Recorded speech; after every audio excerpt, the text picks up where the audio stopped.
Hello les amis, je vous retrouve pour une nouvelle vidéo sur le football européen et la Ligue des Champions 2024-2025 et je vais vous présenter le résultat en statistique du match Atlético de Madrid contre Real Madrid, un match qui avait lieu ce mercredi 12 mars 2025 pour le compte des huitièmes de finale retour et l'Atlético de Madrid l'a emporté 1-0 mais c'est le Real Madrid qui s'est qualifié pour les quarts de finale. Ensuite, au tir au but, 4 tirs au but à 3, un match au bout du suspense.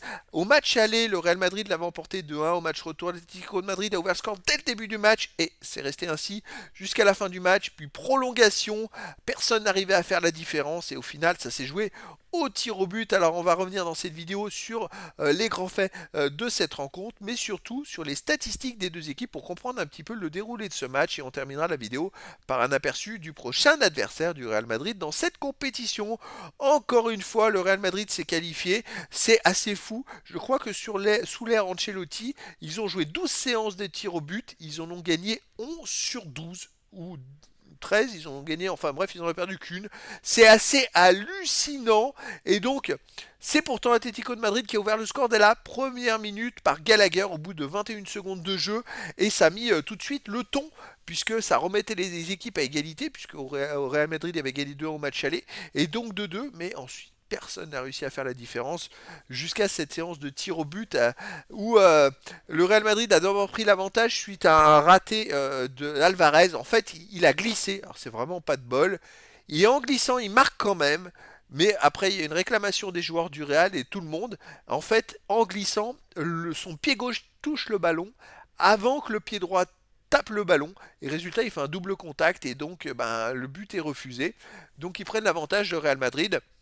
Et puis après, écoutez, je crois que c'est Vasquez qui rate un peu son tir au but et qui est arrêté par le gardien de l'Atlético de Madrid. Et puis à la fin, il y a Sorloth, je crois, qui tire sur la barre pour l'Atlético de Madrid. Donc le Real reprend l'avantage et Rudiger marque le dernier penalty chanceusement, puisque le gardien de l'Atlético touche la balle et elle rentre quand même dans la cage. Et puis c'est donc le Real qui se qualifie.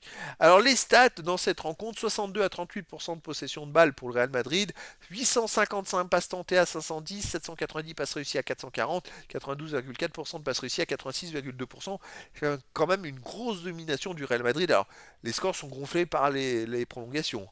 Les occasions 15 à 8, mais pour l'Atlético de Madrid, 17 tirs à 10 pour l'Atlético de Madrid, 8 tirs cadrés à 3 pour l'Atlético de Madrid, 3 tirs contrés à 2 pour le Real, aucun poteau, un hors-jeu partout. C'est l'Atlético de Madrid qui a été beaucoup plus performant, beaucoup plus percutant et qui a eu beaucoup plus d'occasions de but. Alors c'est vrai que le Real Madrid n'a tiré que 3 fois cadré et l'Atlético 8 fois, il n'y a eu qu'un but. Je crois que Mbappé n'a même pas pu tirer du match tellement il était marqué, il a tout fait pour se démener, pour se démarquer, mais il n'a pas pu tirer une seule fois. Et donc au final, écoutez, l'Atlético de Madrid a mérité sa victoire, mais ça s'est pas joué à grand chose. Les autres stats, 10 corners partout, alors c'est des grosses stats, énormes. Des deux côtés, 28 centres à 27 pour l'Atlético de Madrid, 11 interceptions partout, 35 tacles à 26 pour l'Atlético de Madrid, 64 duels gagnés à 61 pour le Real Madrid, 7 arrêts à 3 pour le Real Madrid, 16 fautes à 11 pour le Real Madrid, 4 jaunes à 3 pour l'Atlético de Madrid, aucun carton rouge. Bon là par contre c'est des stats très équilibrées dans tous les domaines pour les deux équipes. C'est vrai qu'il en était ainsi en championnat cette année. Et écoutez, les deux fois, les deux équipes se sont séparées sur un 1 partout. Match aller, match retour. Et encore une fois, à l'aller 2-1 pour le Real. C'était très serré. Au match retour, 1-0 pour Atlético de Madrid. Et ça va jusqu'au tir au but. Deux équipes qui n'arrivent pas à se départager. C'est quand même assez dingue. Et au final, c'est quand même le Real Madrid qui se qualifie une nouvelle fois pour les quarts de finale. Et le Real Madrid affrontera en quart de finale, match aller le 8 ou 9 avril, Arsenal. Donc ça va être quand même un énorme choc les amis à voir pour la suite dans cette compétition. Donc voilà les amis, c'était la présentation du résultat en statistique du match Atlético de Madrid contre Real Madrid, un match gagné par l'Atlético de Madrid 1-0, mais c'est le Real Madrid qui s'est donc qualifié pour les quarts de finale de la Ligue des Champions 2024-2025. Voilà les amis, je vous dis à très bientôt pour une nouvelle vidéo.